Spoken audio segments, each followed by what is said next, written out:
ಬನ್ನಿ ಬನ್ನಿ ಮಧುಫಲವನ್ನು ತಿನ್ನಿ, ಬೇಗ ಹಾರಿ ಬನ್ನಿ. ಬಿಡಿರಿ ಹಣ್ಣುಗಳನ್ನು ಹೊಡಿದೊಡಿಸಿರಿ. ತಡೆಯಬೇಡಿರಿ, ಬಿಡಬೇಡಿ, ಒಂದು ಪಿಳ್ಳೆಯೂ ಹಾರಿ ಹೋಗದಿರಲಿ. ಅಣ್ಣ ಅಮ್ಮ ಬನ್ನಿ ಬನ್ನಿ, ಟೇಮ್ ಟೇಮ್. ಚಿಕ್ಕಪ್ಪ ದೊಡ್ಡಪ್ಪ ಹಣ್ಣು ತಿನ್ನಿ ಬನ್ನಿ, ಟೇಮ್ ಟೇಮ್. ಎಲ್ಲ ನಮ್ದೇ ನಮ್ದೇ, ಟೇಮ್ ಟೇಮ್. ಹಣ್ಣುಗಳ ಇಲ್ಲೇ ಇಲ್ಲೋ, ಇದನ್ನು ಹುಡುಕೋ ಹುಡುಕೋ.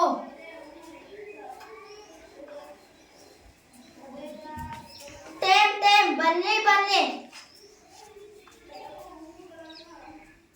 ಅಕ್ಕ ತೋಟಗಳ ಕೊನೆಗೂ ಸಿಕ್ಕ. ರಾಜನ ತೋಟ ಹಾಳು ಮಾಡುತ್ತಿ, ಬೇರೆ ತೋಟದ ಹಣ್ಣು ತಿಂತೀಯ? ಮುಗಿತೀವತ್ತಿ ನಿನ್ನ ಕತೆ. ಕಿತ್ತು ಬಿಡೋಣ ರೆಕ್ಕೆ ಪುಕ್ಕ. ಗೊತ್ತೇ ನಿನಗೆ ತೋಟ ಯಾರದ್ದು? ನಿಮ್ಮಪ್ಪಂದೆ. ನಮ್ಮ ರಾಜಂದು. ಈ ಮರ, ಈ ಗಿಡ, ಹೂವು, ಹಣ್ಣು ಎಲ್ಲ ನಮ್ಮ ರಾಜಂದು. ಎಂತ ರಾಜ ಗೊತ್ತೇ ನಿನಗೆ? ರಾಜಾಧಿರಾಜ. ಸಾವಿರ ಸಾವಿರ ಸೇನೆಯ ರಾಜ. ಬನ್ರಿ ಬಂಡ್ರೋ ನಮ್ಮದು ಹಣ್ಣು ಹಣ್ಣು ತಿನ್ನುವ ನಂದೇ ಹಣ್ಣಿನ ತೋಟ. ಇವತ್ತು ನಿನಗೆ ಕೋಲಿನ ಪೂಜೆ. ಕಿತ್ತು ಬಿಡೋಣ ರೆಕ್ಕೆ ಪುಕ್ಕ.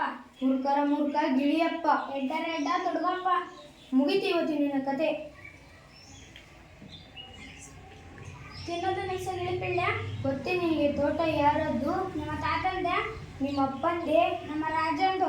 ಈ ಮರ, ಈ ಗಿಡ, ಹೂವು, ಹಣ್ಣು ಎಲ್ಲ ನಮ್ಮ ರಾಜಂದು. ಎಂತ ರಾಜ ಗೊತ್ತೇ ನಿನಗೆ? ರಾಜಾಧಿರಾಜ. ಸಾವಿರ ಸಾವಿರ ಸೇನೆಯ ರಾಜ. ಬಂಡ್ರೋ ನಮ್ಮದು ಹಣ್ಣು ಹಣ್ಣು ತಿನ್ನುವ ನಂದೇ ಹಣ್ಣಿನ ತೋಟ. ಹೇ ಮರಿಪಿಳ್ಳೆ, ರಾಜನ ಭಯ ಇಲ್ಲವೇ ನಿನಗೆ? ರಾಜಂದು ಹೋಗಿ, ನಮ್ಮ ಭಯನೇ ಇಲ್ಲೇನ? ಹೋಗಿ ಈ ಕೋಲಿನ ಭಯ. ಇಲ್ಲಿಯೋ ಬಲಿ ಹಾಕೋ.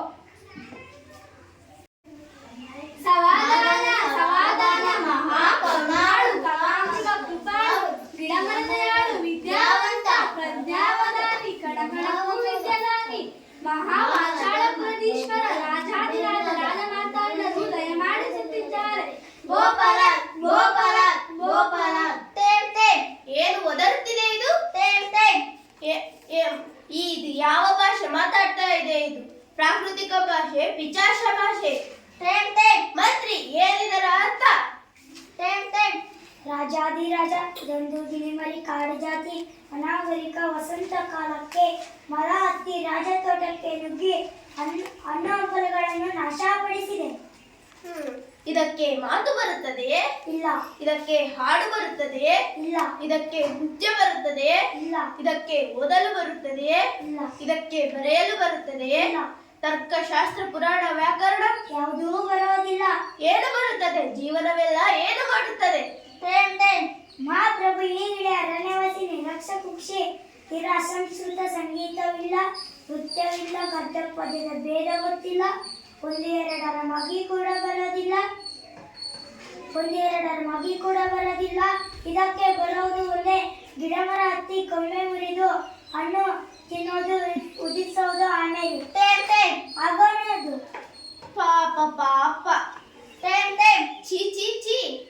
ಮಹಾವಚನಾಳಪುರ ನಗರೋದ್ಯಾನದಲ್ಲಿ ಬಂದು ಬರೀ ಹಣ್ಣು ತಿನ್ನೋದು ಮಾತ್ರ ಗೊತ್ತೇ? ಒಂದಿಮಾಗಾದರೆ ಮಹಾಕರುಣಾಳು ಕಲಾಂಬಿಕ ಕೃಪಾಳು ಗಿಡಮರದಯಾಳು ವಿದ್ಯಾವಂತ ಪ್ರಜ್ಞಾವಧಾನಿ ಕಣಕಣಕ್ಕೂ ವಿದ್ಯದಾನಿ ಮಹಾವಾಚಾಳಪುರ. ಈ ಸಭ್ಯ ಸುಶಿಷ್ಟ ರಾಜ್ಯದಲ್ಲಿ ಈ ಅನಾಗರಿಕ ಪಕ್ಷಿ, ನಿರಕ್ಷಕರ ಪಕ್ಷಿ ಮತ್ತು ಇದಕ್ಕೆ ನೀವೇ ಸಾಕ್ಷಿ. ಮಂತ್ರಿ, ಈ ಪಕ್ಷಿಯನ್ನು ರಾಜಶಾಲೆಗೆ ಸೇರಿಸತಕ್ಕದ್ದು ಮತ್ತು ರಾಜ್ಯ ಅಧ್ಯಾಪಕರಿಂದ ಇದಕ್ಕೆ ಶಿಕ್ಷಣವನ್ನು ಕೊಡಿಸು. ಇದು ಸಭ್ಯನಾಗಲಿ ಮತ್ತು ಆಧುನಿಕ ಸುಧಾರಿಸಿ ಒಳ್ಳೆತನ ಇತ್ತು ಅಂದ್ರೆ ಗೆದ್ದೆ. ಅಪ್ಪಣೆ ಪ್ರಭು.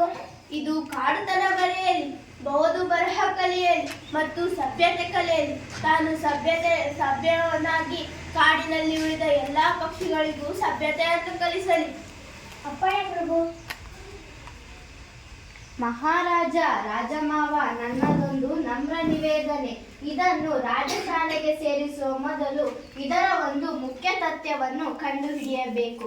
ಈ ಗಿಳಿಮರೆಯು ತಿನ್ನೋದೇನು, ಕುಡಿಯೋದೇನು, ಇದರ ಆವರಣ ಎಂಥದು, ಇದರ ರೆಕ್ಕೆ, ಪುಕ್ಕ, ಕೊಕ್ಕೆಗಳ ಉದ್ದಗಲವೆಷ್ಟು, ಭಾರವೆಷ್ಟು, ಈ ಅಂಶಗಳ ಬಗ್ಗೆ ದೀರ್ಘವಾಗಿ ಸಂಶೋಧನೆ ನಡೆಯಲಿ.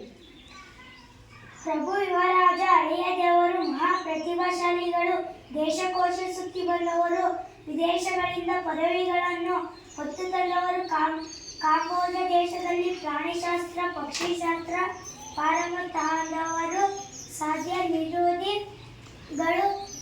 ಅದಕ್ಕೆ ಒಂದು ವಿನಂತಿ, ಹಳೆಯರಾಜರಿಗೆ ಸುಖ ಶಿಕ್ಷಣ ಭಾರವನ್ನು ವಹಿಸಿ ಬಿಡಬಹುದು. ಆ ವಿನಂತಿಯನ್ನು ಸ್ವೀಕರಿಸುತ್ತೇವೆ.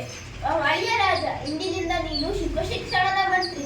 ಮಹಾರಾಜ ರಾಜಮಾವ ಇನ್ನೊಂದು ವಸಂತ ಬರುವುದರೊಳಗಾಗಿ ಈ ಕಾಡು ಗಿಳಿ ತನ್ನ ವನ್ಯ ವ್ಯವಹಾರಗಳನ್ನು ಮರೆತಿರಬೇಕು. ಸಭ್ಯ ಸುಶಿಕ್ಷಿತ ಸುಸಂಸ್ಕೃತವಾಗಿರಬೇಕು. ಇದಕ್ಕಾಗಿ ನಮ್ಮ ವಿಶ್ವವಿದ್ಯಾಲಯದಲ್ಲಿ ಒಂದು ಶುಕ ಅಧ್ಯಯನ ಸಂಸ್ಥೆಯನ್ನು ಸ್ಥಾಪಿಸಬೇಕು. ನಿನ್ನ ಕಾರ್ಯದಲ್ಲಿ ಜಯವಾಗಲಿ. ಮಂತ್ರಿ, ದೂರ ಸಾರಿಸು. ರಾಜ್ಯದಲ್ಲಿರುವ ಮೂಲೆ ಮೂಲೆಯಲ್ಲಿರುವ ಪ್ರಜೆಗಳಿಗೂ ತಿಳಿಯಲಿ. ಒಂದು ಅಸಭ್ಯ ಪಕ್ಷಿಯ ಶಿಕ್ಷಣದಲ್ಲೂ ರಾಜನ ಆಸಕ್ತಿ ಎಷ್ಟಿದೆ ಎಂದು. ಮತ್ತು ನನ್ನ ಪುತ್ರಿಯು ಧನ್ಯಳಾದಳು, ಅಳಿಯ ರಾಜ ಸುಖ ಶಿಕ್ಷಣದ ಮಂತ್ರಿ ಎಂದು.